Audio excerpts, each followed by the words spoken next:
हे दोस्तों, आप सबका मेरे चैनल पे स्वागत है। तो आज मैं आपको एक्सप्लेन करने वाला हूँ 2010 में रिलीज हुई एक पॉलिटिकल थ्रिलर मूवी जिसका नाम है राजनीति।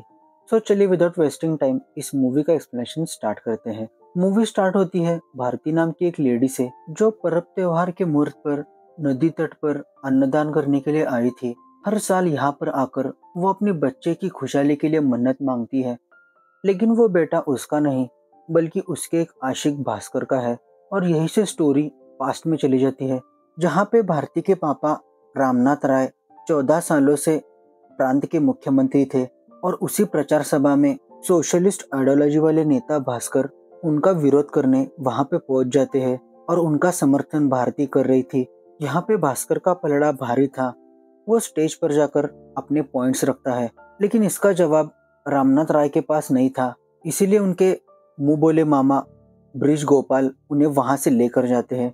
घर पर जाने के बाद रामनाथ राय और भारती के बीच में खूब झगड़ा होता है, लेकिन भारती एक नहीं सुनती। वो भास्कर के विचारों से इतनी प्रभावित थी कि वो उनसे मिलने उनके घर पर चली जाती है।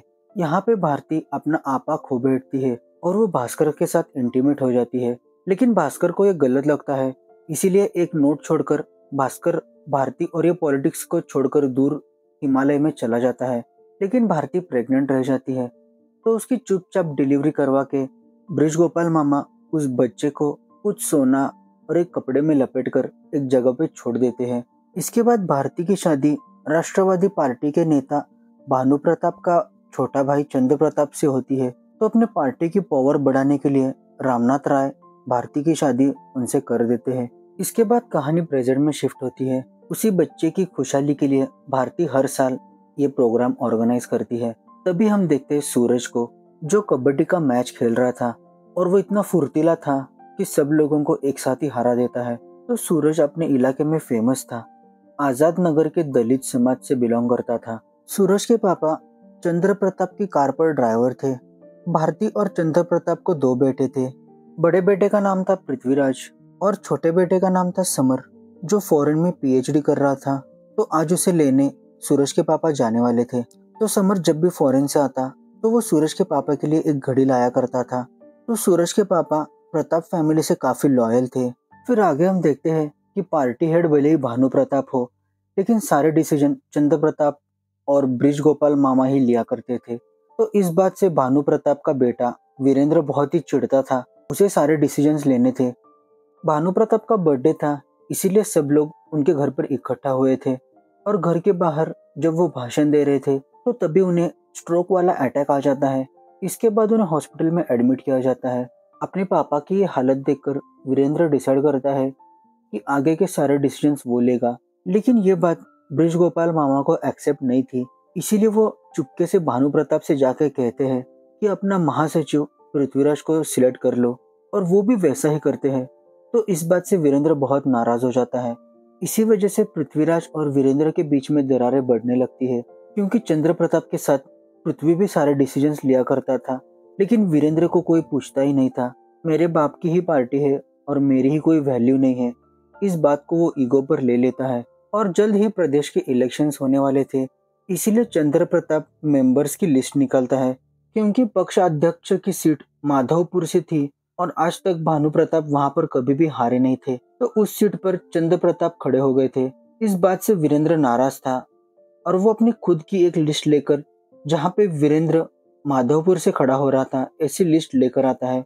लेकिन चंद्र प्रताप और उनके सारे पक्ष के मेंबर्स को ये मंजूर नहीं था, क्योंकि जो भी पक्ष का लीडर होगा वही माधवपुर से खड़ा रहेगा, ऐसा उनका कहना था।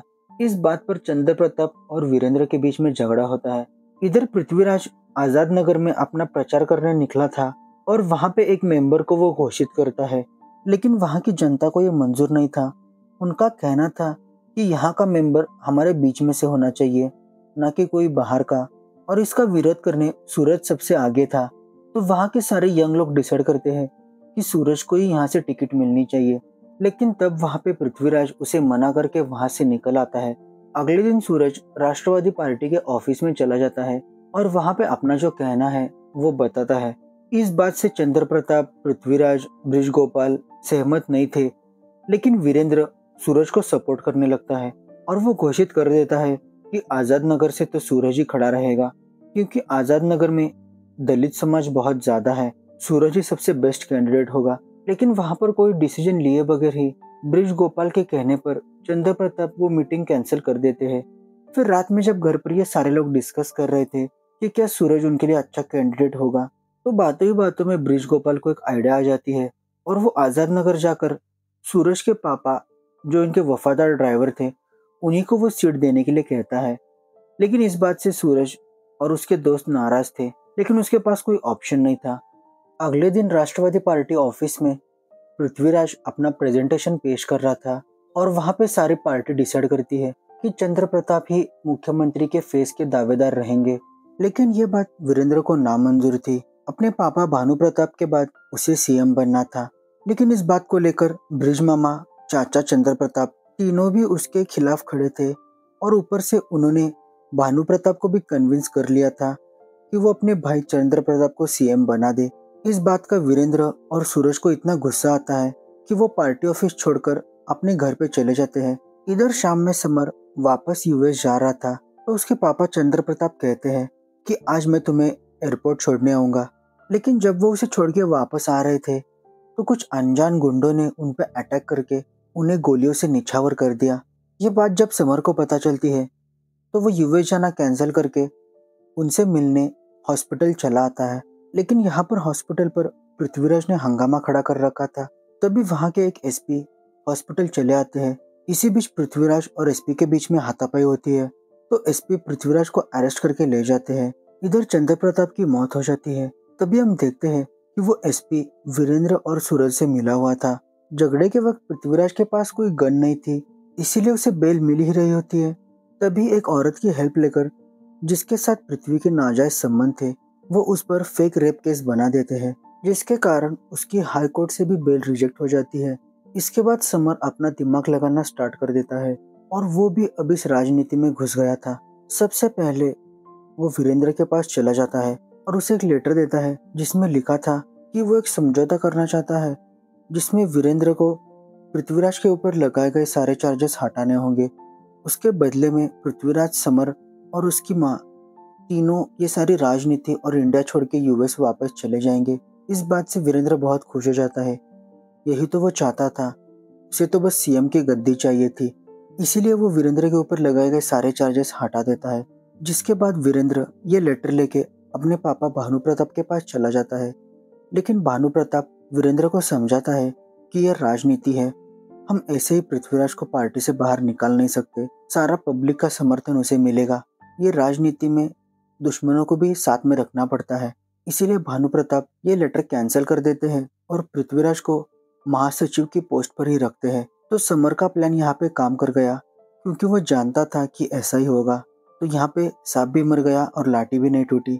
इसके बाद माधवपुर में वीरेंद्र एक महारैली ऑर्गेनाइज कर रहा था, जहाँ पे वो अपनी सीएम की दावेदारी घोषित करने वाला था। लेकिन वहाँ पे पृथ्वी, समर, ब्रिज मामा तीनों उनसे पहले चले जाते हैं और वहाँ पे सारा समर्थन पृथ्वी को ही मिल रहा था। और ऐन मौके पे वीरेंद्र का फोटो बदलकर पृथ्वी का लगा देते हैं। तो इस तरह से माधवपुर से सीएम की पोस्ट के लिए पृथ्वीराज खड़ा हो जाता है और वीरेंद्र की सारी प्लानिंग धरी की धरी ही रह गई। लेकिन वो कहाँ पे चुप बैठने वाला था। वो अपने पापा भानु प्रताप को एक कॉन्फ्रेंस में बुलाकर पृथ्वीराज को अपने पार्टी से निकलवा देता है। तो पृथ्वी, समर, ब्रजगोपाल मामा तीनों मिलके एक नई पार्टी बना लेते हैं जिसका नाम था जनशक्ति पार्टी। तो चंद्र प्रताप के जाने के बाद पब्लिक का सारा समर्थन पृथ्वीराज को ही मिल रहा था। लेकिन जनशक्ति पार्टी नहीं थी, इसीलिए उन्हें इतनी फंडिंग नहीं मिल रही थी। तो फंडिंग का सबसे बड़ा हुक्मी इक्का था राजकुमार सक्सेरिया, जो इंदु के पापा थे। और इंदु और समर बचपन से ही दोस्त थे। इंदु समर से प्यार भी करती थी। यहाँ पे राजकुमार सक्सेरिया वीरेंद्र प्रताप को 50 करोड़ की इन्वेस्टमेंट दे रहे थे। ये बात जब ब्रिज मामा को पता चलती है तो इस बात का समर फायदा उठाना चाहता था, इसीलिए वो इंदु को हाँ कर देता है। इसके बाद इंदु की खुशी का कोई ठिकाना नहीं था। लेकिन समर को तो बस उसके पापा की इन्वेस्टमेंट चाहिए थी। इसके बाद ब्रिज मामा और समर की मम्मी जब समर का रिश्ता इंदु के लिए लेकर जाते हैं तो वहाँ पे राजकुमार सक्सेरिया कहते हैं कि जो सीएम बनेगा इंदु की शादी में उसी से करूंगा।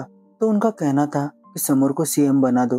लेकिन ब्रिजगोपाल मामा कहते हैं कि सीएम तो पृथ्वी ही बनेगा, समर तो बस उसकी हेल्प कर रहा है। लेकिन राजकुमार इसी बात पे अड़ जाते हैं।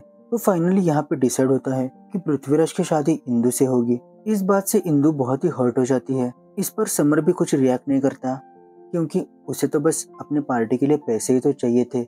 इस बात से इंदु इतनी टूट जाती है कि वो पृथ्वी से शादी कर लेती है। ऊपर से सूरज मीडिया वालों को समर और इंदु के रिलेशन के बारे में भी बता देता है। इसीलिए उसकी रिपोर्टर पृथ्वीराज के प्रेस कॉन्फ्रेंस में आकर उसे उल्टे सुल्टे जवाब पूछने लगती है। इस बात का पृथ्वी को बहुत गुस्सा आता है और ये सारा तमाशा लाइव न्यूज चैनल पर चल रहा था। इस चीज से जनशक्ति पार्टी की बहुत बदनामी होती है। तो वहीं दूसरी तरफ राष्ट्रवादी पार्टी अपनी पकड़ बहुत ही मजबूती से बना रही थी। इसी तरह से उन्हें राष्ट्रवादी पार्टी की ये प्रोग्रेस रोकनी थी। इसलिए ब्रिजगोपाल और समर मिलके एक प्लान बनाते हैं। बाबूलाल गे था, तो उसका एक लड़के के साथ अफेयर था। इसी बात का फायदा उठाकर वो उस लड़के को मार देते हैं और बाबूलाल और उसकी फोटोज लेकर उसे ब्लैकमेल करते हैं। उसको न्यूज चैनल के सामने लाकर वीरेंद्र प्रताप के जितने भी 2 नंबर के बिजनेसेस थे उन सबको एक्सपोज कर देते हैं। इसके बाद बाबूलाल अपना बयान ना बदले, इसीलिए समर उसे बॉम्ब से उड़ा देता है। इसके बाद वीरेंद्र की राष्ट्रवादी पार्टी पे एक छोटा सा काला धब्बा पड़ गया था, लेकिन फिर भी लोगों का समर्थन उन्हें था। इधर पृथ्वीराज उस एसपी और वो औरत को मार देता है जो उसे फंसाना चाहते थे। लेकिन उस औरत को उठाते टाइम समर की गर्लफ्रेंड वहीं पे शॉपिंग कर रही थी और जो बाबूलाल को भी उड़ाया गया था वो वहीं पे मौजूद थी। इस बात से वो भी बहुत डिस्टर्ब हो जाती है और वो भी समझ जाती है कि समर ही ये सब कुछ कर रहा है। तो उसे ये पॉलिटिक्स बिल्कुल भी पसंद नहीं था। लेकिन किसी तरह से समर उसे कन्विंस कर देता है कि कुछ ही दिनों में इलेक्शंस होने के बाद मैं यूएस वापस चला आऊंगा। फिर नॉमिनेशन फॉर्म भरने की जब बारी आती है तो राष्ट्रवादी पार्टी के एक आदमी को ब्लैकमेल करके गलत इन्फॉर्मेशन और गलत लोगों की लिस्ट दी जाती है, जिसके कारण उनके 6 जो स्ट्रॉन्ग मेंबर्स थे उन्हें इलेक्शन कमीशन रिजेक्ट कर देता है। इस बात से राष्ट्रवादी पार्टी की इमेज बहुत ही खराब हो जाती है। दूसरी तरफ जनशक्ति पार्टी का मोर्चा बहुत ही जोरों शोरों से चल रहा था। वीरेंद्र और सूरज समझ जाते हैं कि यह सब कुछ समर का किया धरा है, इसीलिए इसका बदला लेने के लिए समर के कार में बॉम्ब बिठा देते हैं, जिसमें उसकी गर्लफ्रेंड बैठ के एयरपोर्ट जाने वाली थी। लेकिन यह बात पृथ्वी महसूस कर लेता है कि कुछ न कुछ गड़बड़ है, इसीलिए वो उसे रोकने के लिए जा ही रहा होता है। तभी वो कार का डोर ओपन कर लेती है और वो कार ब्लास्ट हो जाती है, जिसमें पृथ्वी और समर की गर्लफ्रेंड मारे जाते हैं। इसका बदला लेने के लिए ब्रिज मामा सूरज के घर पे उसे मारने के लिए चले जाते हैं। तब वहाँ पे उसके मम्मी पापा ब्रिज मामा को बताते हैं कि ये हमारी संतान है ही नहीं। बनारस के घाट पे एक रात हमें ये मिला था और उसके साथ ये कपड़ा और ये चेन थी। तो ये देख के ब्रिज गोपाल मामा समझ जाते हैं कि ये भारती का ही लड़का है, इसीलिए वो उसे नहीं मार पाते और वैसे ही घर चले आते हैं। फिर ये बात जब भारती को पता चलती है तो वो भी उससे मिलना चाहती थी। मिलने पर वो सूरज को सारी सच्चाई बता देती है, कहती है कि समर भी तुम्हें एक्सेप्ट कर लेगा और तुम भी इलेक्शन लड़ सकते हो। लेकिन इस बात के लिए सूरज मना कर देता है। वो कहता है कि उसके रग रग में दलित बसा हुआ है और वो हमेशा दलितों की भलाई के लिए लड़ता रहेगा। इधर समर के घर पर पृथ्वी और उसकी गर्लफ्रेंड की अंतिम विधि होने के बाद जनशक्ति पार्टी की नई लीडर इंदु को घोषित किया जाता है। इसके बाद इंदु भी पार्टी का खूब प्रचार करती है। फिर इलेक्शंस हो जाते हैं और काउंटिंग का दिन आ जाता है। एग्जिट पोल भी जनशक्ति को ही जिता रहे थे। सारे पब्लिक का समर्थन इंदु को ही था। तभी एक आदमी वीरेंद्र को कॉल करके बताता है एक जगह पे समर और कुछ लोग बड़े बड़े एंटीनास लेकर बैठे हैं और शायद मशीन को हैक किया है। ये बात सुन के वीरेंद्र उस जगह पे चला जाता है। तो वहां पे जाने के बाद उसे पता चलता है कि ये तो ट्रैप था। यहाँ पे समर को सपोर्ट करने के लिए ब्रिज गोपाल मामा भी आ जाते हैं। सूरज समर के बिल्कुल पीछे था और उसे गन पॉइंट पे भी ले लिया था, लेकिन सूरज उस पे गोली नहीं चला पाता। तभी वीरेंद्र कार से बाहर आकर गोली चलाने ही वाला होता है। तब समर वीरेंद्र पर गोली चला देता है। इसके बाद वहां पे बहुत सी गोलीबारी होती है, लेकिन सूरज वीरेंद्र को वहां से ले जाता है। एक जगह पर आकर समर के आदमी सूरज और वीरेंद्र को घेर लेते हैं, लेकिन तब सूरज कहता है कि बस एक बार वीरेंद्र को हॉस्पिटल छोड़ दो, उसके बाद मैं सरेंडर होने तुम्हारे पास आ जाऊंगा। लेकिन ब्रिजगोपाल मामा ये मौका छोड़ना नहीं चाहते थे, इसीलिए वो समर को शूट करने के लिए कहते हैं और समर भी वैसा ही करता है और यहाँ पे राष्ट्रवादी पार्टी खत्म हो जाती है। तो चंद्र प्रताप पृथ्वीराज का बदला समर और ब्रिजगोपाल मामा ने ले लिया था और इसी के साथ जनशक्ति पार्टी भी जीत जाती है और इंदु सीएम बन जाती है। इसके बाद समर जब यूएस जाने के लिए निकलता है तब इंदु बताती है कि मैं प्रेग्नेंट हूँ। जाते जाते पृथ्वी ने अपना अंश मेरे अंदर छोड़ दिया है और कुछ ही महीनों में तुम्हें वापस आना होगा। और यहीं से जनशक्ति पार्टी का उदय होता है और इसी हैप्पी एंडिंग के साथ ये राजनीति मूवी एंड हो जाती है। तो आपको ये मूवी कैसी लगी ज़रूर मुझे कमेंट सेक्शन में बताना, और अच्छी लगी होगी तो मेरे चैनल को ज़रूर सब्सक्राइब करना। Thanks for watching the video.